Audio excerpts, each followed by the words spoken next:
जय गुरुदेव साथियों, क्या आपने कभी सोचा है कि हमारे जीवन में वो कौन सी अदृश्य शक्तियाँ हैं जो हमें सही गलत का पहचान कराती हैं, जो संकट में हमें सहारा देती हैं और जब हम अकेले होते हैं तो वही शक्तियाँ हमारे साथ खड़ी मिलती हैं। इंसान सिर्फ वही देखता है जो उसका दिमाग देखना चाहता है, लेकिन असली सच उसके सामने होता है। ना ही वो कोई रस्म या ठोंक बजाकर की जाने वाली परंपरा।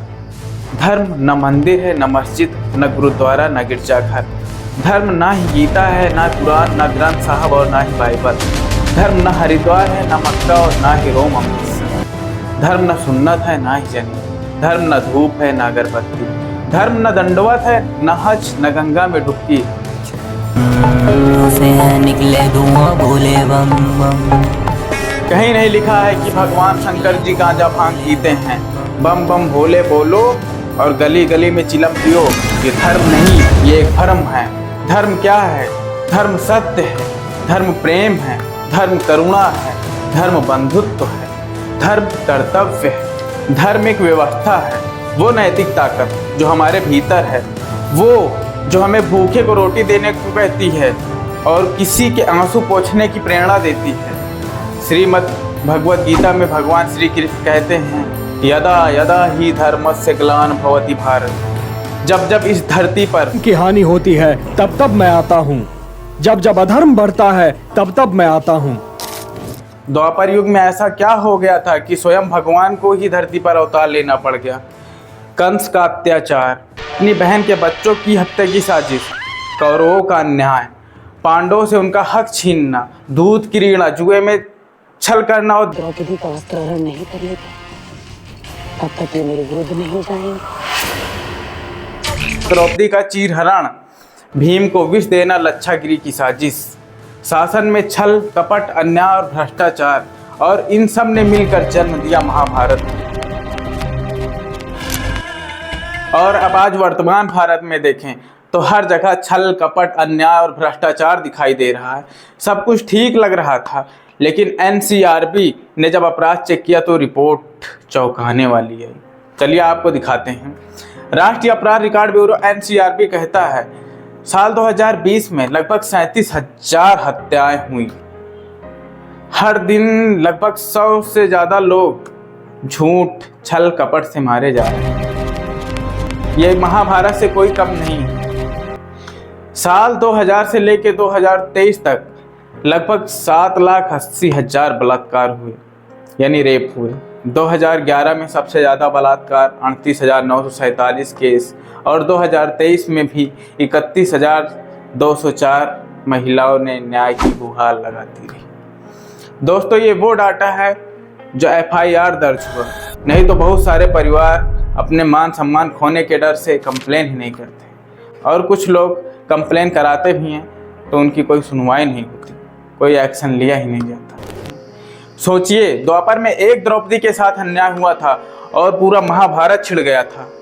आज हर दिन 85 से भी ज़्यादा द्रौपदियाँ चुपचाप पीड़ित हो रही हैं।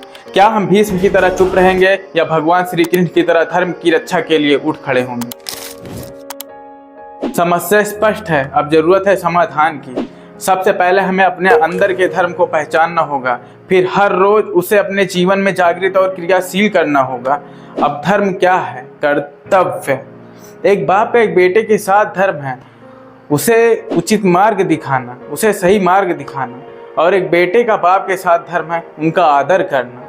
एक पत्नी का पति के साथ धर्म है साथ निभाना, और पत्नी का पति के साथ धर्म है सहयोग और सच्चाई का। एक बहन का भाई के साथ, सास का बहू से, शिक्षक का शिष्य से, सबका एक धर्म है। हर रिश्ता एक जिम्मेदारी है। अगर हम धर्म के अनुसार जिएंगे तो ऊंचे लोकों में जन्म लेकर सुख पाएंगे, और अगर धर्म के विरुद्ध चलेंगे तो कुत्ते गधे सर्प जैसी योनियों में बंध जाएंगे। आइए हम सब मिलकर एक प्रण लें और प्रार्थना करें उस शक्ति से जिस पर आप विश्वास करते हो कि हे जग के सृजनहार, मुझे इतनी समझ, साहस और करुणा दो कि मैं कभी किसी दुष्कर्म का हिस्सा ना बनूं, अपने जीवन को धर्म के रास्ते पर चलाऊं, ताकि मेरा परिवार, मेरा समाज, मेरा देश सम्मानित रह सके और सुरक्षित रह सके। अब सुनिए संत सूरदास जी की भविष्यवाणी जो 500 साल पहले की गई थी। संवत 2000 के ऊपर 56 वर्ष चढ़ाए, पूरब पश्चिम उत्तर दक्षिण चाहु दिशि काल फिरे, अकाल मृत्यु जग माही व्यापे, प्रजा बहुत मरे, दुष्ट दुष्ट को ऐसा काटे जैसे कीट जरे, उड़ विमान अंबर में जावे, गृह गृह युद्ध करे, मारुत विष में फेंके जैसे माही प्रजा बहुत मरे, काल जाल से वही बचे जो गुरु का ध्यान धरे। अर्थात जिसने धर्म छोड़ा वो काल में समा गया और जिसने गुरु सत्य और करुणा का मार्ग पकड़ा वही बचेगा। तो साथियों, अब निर्णय हमें करना है, क्या हम भीष्म की तरह आंखें बंद करके सिर्फ साक्षी रहेंगे या फिर भगवान श्री कृष्ण की तरह धर्म के रक्षा के लिए खड़े होंगे। वस्त्र हरण होते समय शस्त्र उठाने के लिए क्या आपको आपके अंतरात्मा ने रोका था गंगा? और अगर आपको कुछ समझ में नहीं आ रहा है कि हम कैसे धर्म को सपोर्ट करें, तो आप इस वीडियो को जिस भी प्लेटफॉर्म पर देख रहे हैं वहीं से शेयर करें। अगर आपके शेयर से कोई एक व्यक्ति के अंदर भी परिवर्तन आ गया तो आपका शेयर करना और मेरा वीडियो बनाना दोनों ही सफल हो जाएगा। मैंने तो वीडियो बना के अपना काम कर दिया, अब बारी आपकी। हमसे जुड़ने के लिए आपको दिल की गहराइयों से बहुत बहुत धन्यवाद।